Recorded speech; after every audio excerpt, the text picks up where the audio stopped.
purtroppo abbiamo perso una sconfitta maturata secondo me nel primo tempo, dove lo finiamo sotto per 3-1 con 2 autogol a nostro sfavore.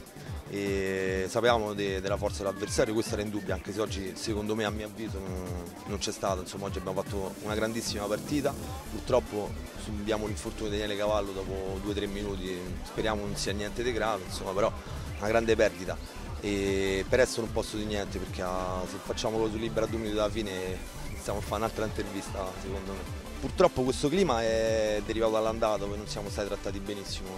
Avevo chiesto ai ragazzi, insomma, di staccarmi, ma sono stato anche io giocatore e purtroppo non sono riuscito a farli staccarmi, insomma. E abbiamo dato il primo tempo anche per questo, secondo me. Comunque non siamo entrati come dovevamo, l'approccio era stato preparato in maniera diversa. Ripartiamo intanto con un espulso e con un infortunato, pensando ai playoff. Ormai ci dobbiamo avere in testa da adesso, insomma. Il campionato purtroppo non è stato vinto per tanti motivi e eravamo partiti con un'altra rosa, con tanti giocatori forti che piano piano purtroppo abbiamo perso. Abbiamo fatto secondo me un grandissimo campionato. Paghiamo 2 sconfitte per colpe nostre, insomma, però non si poteva fare più di questo, secondo me. Non ce l'abbiamo fatta. Abbiamo regalato qualcosa, un po' ci ha detto male, abbiamo su 4 gol subiti, su 5 gol subiti alla fine, 2 sono stati autogol. Al secondo tempo siamo rientrati, eravamo sotto 4-1 e ormai non ci crediamo più, siamo riusciti comunque ad arrivare al 4 pari e a sbagliare, ho sbagliato il tiro libero del possibile 5-4.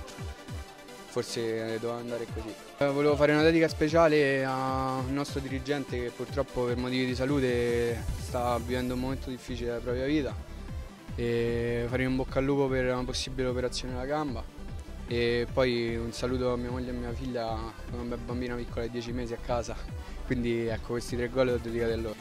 Ripartiremo consapevoli che siamo una squadra forte, forse tecnicamente non la più forte, perché il Minturno ha dimostrato che sull'aspetto tecnico erano un po' superiori, però noi abbiamo tanta grinta, cuore e determinazione, speriamo che riusciamo ad essere la più forte sotto quel punto di vista ai playoff e guadagnare la possibile C1.